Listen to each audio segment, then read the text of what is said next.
बिहार। हाँ जी, हम उसी बिहार की बात कर रहे हैं जहाँ से सर्वप्रथम अखंड भारत की नींव रखी गई थी। हम उसी बिहार की बात कर रहे हैं जिसने दुनिया को सुनने का ज्ञान दिया था।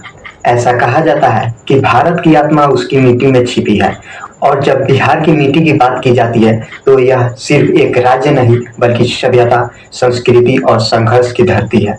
बिहार का इतिहास उतना ही पुराना है जितना हमारी सभ्यता है। आइए चलते हैं एक सफर पर बिहार के गौरवशाली इतिहास के।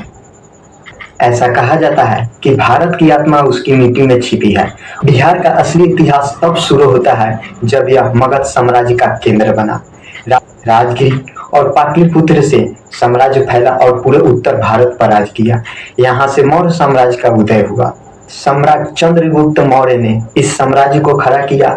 फिर सम्राट अशोक, जिन्होंने कलिंग युद्ध के बाद हिंसा को छोड़कर बौद्ध धर्म एवं शांति का मार्ग चुना। आज भी इनके स्तंभ और शिलालेख बिहार की पहचान है। बिहार ने दुनिया को सिर्फ राजाओं की गाथा नहीं दी बल्कि आध्यात्मिक और ज्ञान की रोशनी भी दी। गौतम बुद्ध ने बोध गया की धरती पर ज्ञान प्राप्त किया और बौद्ध धर्म की स्थापना की। बौद्ध धर्म के बारे में आप लोग जानते ही हैं, यह बौद्ध धर्म पूरी दुनिया में विस्तृत हुई। और बौद्ध धर्म के बारे में आप लोग जानते ही हैं, ये आज भी मौजूद है। 24वें तीर्थंकर महावीर स्वामी के बारे में भी आप लोग जानते ही होंगे।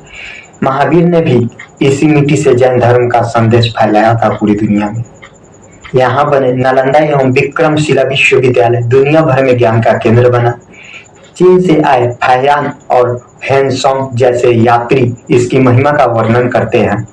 मौर्य और गुप्तों के बाद बिहार में कई राजवंश आए। गुप्त साम्राज्य को भारत का स्वर्ण युग कहा जाता है। बिहार की धरती से विज्ञान, गणित और कला में क्रांति हुई। धीरे धीरे मुस्लिम शासकों और दिल्ली सल्तनत का प्रभाव बढ़ा। पटना धीरे धीरे व्यापार का केंद्र बना, जहां से दुनिया भर में सामान भेजा जाने लगा। और कहते हैं ना कि सबका समय एक जैसा नहीं होता है, वैसे ही बिहार का भी समय कमजोर पड़ा। और जब बिहार का समय कमजोर पड़ा तो पूरा भारत उपनिवेशवाद का शिकार हुआ। जब अंग्रेज भारत आए तो बिहार भी उनके शासन से अछूता नहीं रहा। लेकिन इस मिट्टी ने आजादी की लड़ाई में सबसे बड़ी भूमिका निभाई। 1917 में चंपारण सत्याग्रह हुआ, जब महात्मा गांधी ने पहली बार किसानों के लिए आवाज उठाई। और बिहार से ही निकले डॉक्टर राजेंद्र प्रसाद, जो भारत के पहले राष्ट्रपति बने। और फिर 1970 के दशक में जयप्रकाश नारायण का आंदोलन हुआ, जिसने देश की राजनीति की दिशा ही बदल दी।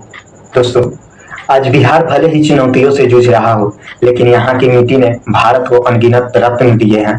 चाहे राजनीति हो, साहित्य, कला, शिक्षा या खेल, बिहार के लोग हर क्षेत्र में आगे बढ़ते रहे हैं।